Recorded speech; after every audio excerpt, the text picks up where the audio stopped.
जय हिंद स्टूडेंट्स, मैं हूं जयशंकर झा और आप देख रहे हैं कैरियर पॉइंट नवादा। आप सबों का टैक्सेशन का एग्जाम हो चुका है, अच्छा हो गया या बुरा उसके बारे में अब मत सोचिए। आप लोगों का जो अगला एग्जाम है ऑडिटिंग का, उसके बारे में सोचिए। जो अगर टैक्सेशन में कम मार्क्स मिलेगा तो उसको भी मैनेज करना है ऑडिटिंग और कॉस्ट से, ठीक है। तो चलिए, पहला जो क्वेश्चन है इंपॉर्टेंट क्वेश्चन अपलोड किया जा चुका है, जिसका लिंक आपको डिस्क्रिप्शन में मिल जाएगा। आपने नहीं देखा है तो देख सकते हैं, ठीक है।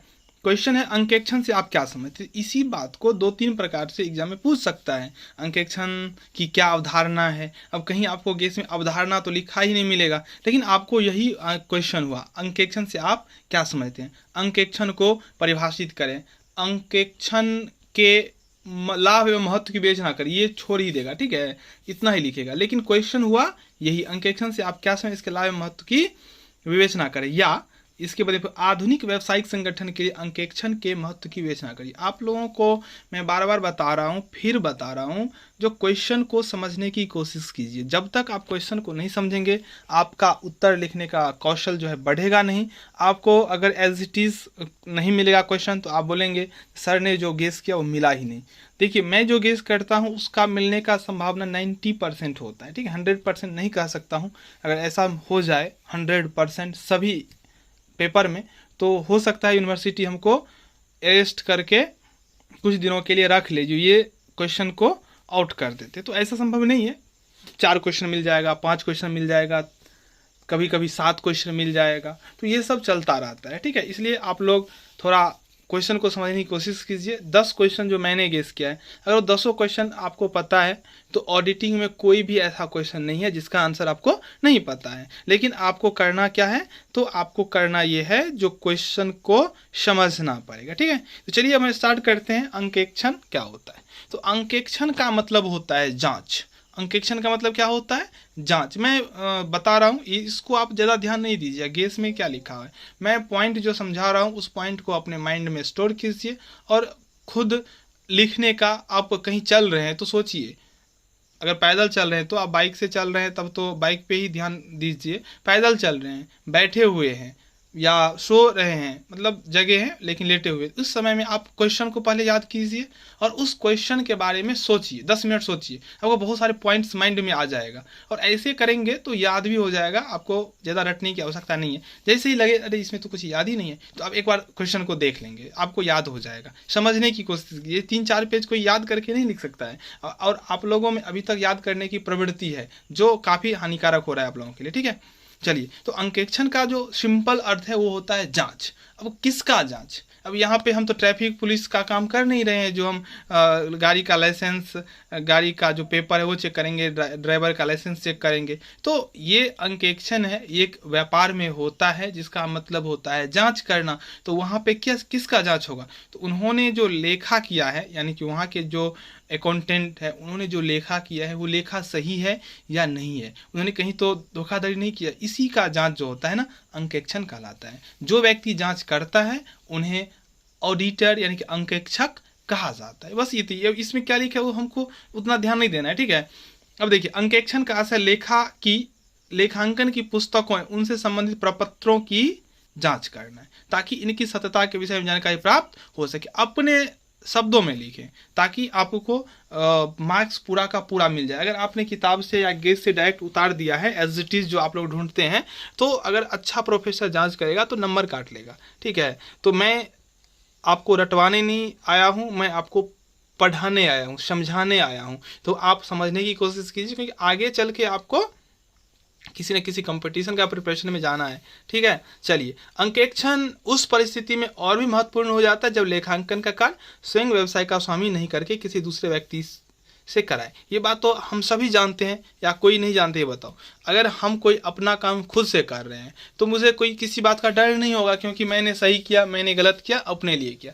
लेकिन अगर हम अपना काम किसी दूसरे व्यक्ति से करवाते हैं, किसी तीसरे व्यक्ति से करवाते हैं, तो हमें हमेशा डाउट बना रहेगा, संदेह रहेगा, जो उन्होंने काम सही से किया कि नहीं किया, कहीं गबन नहीं तो कर दिया। तो इन सभी बातों को ध्यान में रखते हुए, जब कर्मचारी खुद व्यवसाय का संचालन नहीं करता है, लेखांकन नहीं करता है, तो उनके लिए अंकेक्षण जरूरी हो जाता है, ठीक है। अंकेक्षण की परिभाषा समय समय पर बदलती रही, आपको बदलने की कोई ज़रूरत नहीं है। आपको जो माइंड में आए वही लिखना है, ठीक है। स्पेसर में पैगलर ने कहा है, किसी व्यापारिक संस्था की पुस्तकों खातों एवं प्रमाणकों की एक ऐसी जांच को अंकेक्षण कहा जाता है जिसमें अंकेक्षक प्राप्त सूचना और स्पष्टीकरण के आधार पर लेखा पुस्तकों द्वारा दर्शाए गए निम्न तथ्यों से संतुष्ट हो जाएगी।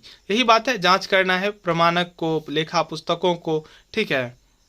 और क्या क्या वो सेटिस्फाइड होना चाहता है वो देखो। पहला, चिट्ठा व्यापार की सही एवं उचित आर्थिक स्थिति प्रकट करता है या नहीं। बैलेंस शीट जो होता है वो व्यापार का दर्पण होता है, तो जो दर्पण प्रस्तुत कर रहा है वो सही है या गलत है ये। दूसरा, लाभ हानि खाता जो बनाया जाता है वित्तीय वर्ष के अंत में वो सही से बनाया गया है या नहीं है। अगर संतुष्ट नहीं है, संतुष्ट है तब तो बहुत बढ़िया काम ही हो गया। अगर संतुष्ट नहीं है तो यह बात का पता लगाना जो असंतुष्ट क्यों है, कहाँ से धोखाधड़ी किया गया है, ये जानना अंकेक्षण है। तो अंकेक्षण अगर सीधा सीधी बोले तो अंकेक्षण का मतलब होता है व्यापार के लेखा पुस्तकों की जांच करना, ठीक है। चलिए, आरजी विलियम्स के शब्दों में ये कहे हैं कि अंकेक्षण से आशय व्यापार की पुस्तकों, खातों तथा प्रमाणकों की जांच से। देखिए, पुस्तकों प्रमाणकों की जांच है। प्रमाणक आप लोग समझते हैं ना, वाउचर जो होता है, हम कोई सामान लेते हैं तो वाउचर मिलता है ना, ताकि यह पता लगाया जा सके कि व्यवसाय का सही तथा उचित चित्र प्रस्तुत करने हेतु चिट्ठा नियमानुकूल बनाया गया है या नहीं। चलिए, अब हम किसी प्रोफेसर का परिभाषा को नहीं देखेंगे, आप लोगों को देखना हो तो देख लीजिएगा।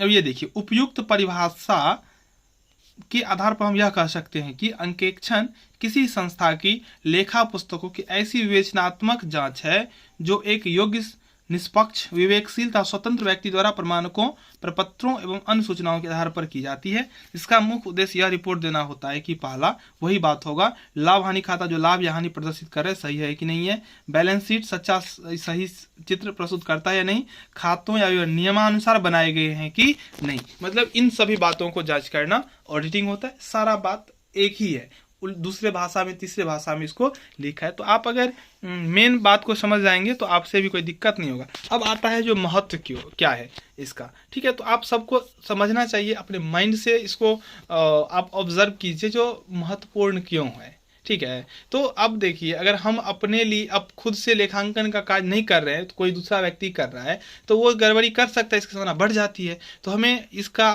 अंकेक्षण करना जरूरी हो जाता है, ठीक है। ऐसे ही बहुत सारे बात है। किसी भी संस्था की सफलता के लिए उसके खाता पुस्तकों की जांच आवश्यक होती है, सबको पता है, आपको भी पता है, आप भी जान रहे हैं इस बात को। यदि संस्था के लेखा पुस्तक रखना आवश्यक है तो उन लेखा पुस्तकों की जांच कहीं उससे भी अधिक आवश्यक है। मतलब छोटा व्यवसाय है तो वहाँ पे तो लेखांकन का कार्य होता ही नहीं है, नहीं होता है तो वहाँ ऑडिटिंग की आवश्यकता नहीं होती है। लेकिन अगर आपने लेखांकन का कार्य किया है, अकाउंटेंट आपने रखा है, तो रखने से ज़्यादा इम्पोर्टेंट है उसकी जाँच करना, ठीक है। संस्था के अंकेक्षित लेखा पुस्तकें और सत्यापित वार्षिक विवरण अत्यंत ही महत्वपूर्ण होते हैं। अंकेक्षण के महत्व को ध्यान में रखते हुए ही कंपनी अधिनियम में अंकेक्षण को अनिवार्य कर दिया गया, ठीक है। हालांकि इसका यह तात्पर्य नहीं है कि एकाकी एवं साझेदारी व्यवसाय के लिए अंकेक्षण का कोई महत्व नहीं है, ठीक है। इनका अंकेक्षण विधान के अंतर्गत अनिवार्य नहीं किया गया है, फिर भी इन संस्थाओं द्वारा भी लेखा पुस्तक अंकेक्षण करवाया जाता है, जो कि अंकेक्षण के महत्व को इंगित करता है। अब देखिए, इसका जो जनरल एडवांटेज है वो क्या है। देखिए, पहला, अंकेक्षण की सहायता से लेखा पुस्तकों में होने वाली गलतियों का पता चल जाता है। गलतियों को जांच करने के लिए तो क्या जाता है, अगर गलती हो जाता है तो उनको ठीक करवाता है और इस बात का अथक प्रयास करता है, हर संभव प्रयास करता है कि इस गलती का पुनरावृत्ति ना हो, ठीक है। अब दूसरा देखिए, यदि खाते अंकेक्षित हैं, मतलब जांच किया हुआ है, तो यह इस बात का प्रमाण है कि उनमें जो कुछ लिखा गया है वो शुद्ध है तथा लिखने से कुछ छूटा नहीं है। इन खातों पर व्यवसाय के मालिक, अधिकारी तथा बाह्य पक्षों का विश्वास हो जाता है। अगर अंकेक्षित खाता पुस्तक है तो जो भी व्यक्ति उस व्यवसाय से जुड़े होंगे उनको उस पर विश्वास हो जाएगा, ठीक है। तीसरा है, लेखा पुस्तकों की जांच से संस्था के कर्मचारी अनुशासित क्यों रहते हैं। उन्हें लगता रहता है जो अगर हमने कहीं धोखाधड़ी कर दिया, जब ऑडिटिंग आएगा तो हम फंस जाएंगे, जब अंकेक्षण होगा तो हम फंस जाएंगे, उससे बचने के लिए वो कर्मचारी अनुशासित रहते हैं, ठीक है। चलो, चौथा क्या है, अंकेक्षण एक ऐसा माध्यम है जिससे सच्चे और ईमानदार व्यक्तियों के कार्य पर मुहर लगाई जाती है और गलत ईमानदार व्यक्तियों की रेखा खींची जाती है। अब देखियो, इसमें अंकेक्षण होने से क्या होता है, जो सही कर्मचारी है, जो सही से काम किया है, तो उनको रिवार्ड दिया जाता है, उनके बारे में सबको पता चल जाता है। तो इससे क्या होता है, तो उनको काम करने में अच्छा लगता है और अगले बार उस काम को और अधिक ईमानदारी से करेगा। और जो गलत व्यक्ति होगा, जो धोखाधड़ी कर रहा हो, उनका पता लगा लिया जाता है, उनको दंडित किया जाता है और आगे से उन्हें भी ठीक रहने के लिए, अनुशासन में रहने के लिए कहा जाता है। ठीक है। 5वां है, नियोक्ता को अंकेक्षण से पुस्तपालन एवं लेखाकर्म संबंधी सुझाव प्राप्त होते हैं। ठीक है। नियोक्ता को अंकेक्षण से पुस्तपालन लेखाकर्म संबंधित सुझाव प्राप्त होते हैं। कभी कभी आर्थिक सुझावों की भी आवश्यकता पड़ती है, जिनके लिए अंकेक्षण उपयोगी होता है। कभी कभी कोर्ट में मामला चला जाता है, तो कोर्ट में जब मामला जाता है तो उस जगह भी ये अगर खाते अंकेक्षित होते हैं तो वो काम कर जाता है। ठीक है। आयकर अधिकारियों, बिक्री कर अधिकारियों, बैंक, बीमा कंपनियों आदि का संस्था के अंकेक्षित खातों पर अधिक विश्वास होता है, जिससे कर निर्धारण तथा ऋण प्राप्त करने में सुविधा हो जाती है। ठीक है। तो यही सब है, आपको लिख देना है, आपको ज़्यादा टेंशन की नहीं बात है। अब आते हैं हम लोग, अब देखिए क्या सब पॉइंट है। कंपनी के प्रबंधक आसानी से गलत तरीकों का प्रयोग कर धन कमा सकते हैं, किंतु उन पर अधिनियम तथा अंकेक्षक दोनों का अंकुश रहता है। अंकेक्षक प्रबंधकों को गलत धन कमाने से रोककर विनियोजकों को हितों की रक्षा करता है। खाते अंकेक्षित होने पर बीमा कंपनी क्षतिपूर्ति राशि शीघ्र वसूली जा सकती है, क्योंकि उनका खाता अंकेक्षित है और अंकेक्षित खातों पर सभी को विश्वास होता है। तो घुमा फिरा के एक ही बात है, एक बार देख लेंगे तो काम चल जाएगा। विभिन्न वर्षों के अंकेक्षित खातों का अध्ययन व विश्लेषण कर संस्था के संबंध में महत्वपूर्ण निर्णय लिए जा सकते हैं। चलिए अब हम लोग बढ़ते हैं दूसरे, एकाकी व्यापार को क्या लाभ होगा। देखिए आपको नहीं लिखना है ऐसे करके एकाकी व्यापार को लाभ, सामान्य लाभ, तो आप सीधे लिख दीजिएगा। ये बोला नहीं है जो किसको क्या लाभ मिलता है। ठीक है। एकाकी व्यापार आप लोग समझ रहे हैं ना, सिंगल पर्सन। एकाकी व्यापार अंकेक्षित खातों को संबंधित मुकदमा में प्रमाण के रूप में प्रस्तुत कर सकता है। न्यायालय की दृष्टि में भी अंकेक्षित खाते सही प्रमाण होते हैं। अगर एकाकी व्यापार में कभी कानूनी पेच फंसता है तो अंकेक्षित खातों को न्यायालय में वो प्रस्तुत कर सकता है। ठीक है। एकाकी व्यवसायी कुल आय के साथ साथ व्यवसाय की आय पर भी कर देना होता है, व्यवसाय की आय पर भी कर देना होता है। ठीक है। तो यदि उसके व्यवसाय के खाते अंकेक्षित है तो उसका व्यक्तिगत कर निर्धारण भी संभव हो पाता है। ठीक है। उसके बाद देखिए, एकाकी व्यवसाय का स्वरूप बड़ा होने पर कर्मचारियों की नियुक्ति आवश्यक हो जाता है। अगर बड़ा है तो देखते होंगे ना, एक मालिक 5 नौकर को अपने साथ रखता है, तो वो कहीं से क्या कर लिया इसका तो पता नहीं होता है, तो अंकेक्षण करके उसके विश्वसनीयता को जाना जा सकता है। ठीक है। अब हम लोग आगे बढ़ते हैं, साझेदारी व्यवसाय को लाभ।